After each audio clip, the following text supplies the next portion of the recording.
going to share with you something about the padlock spirit.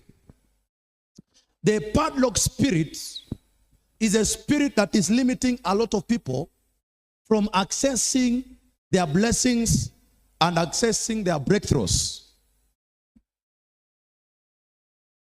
And there are people who are living today, and they are here.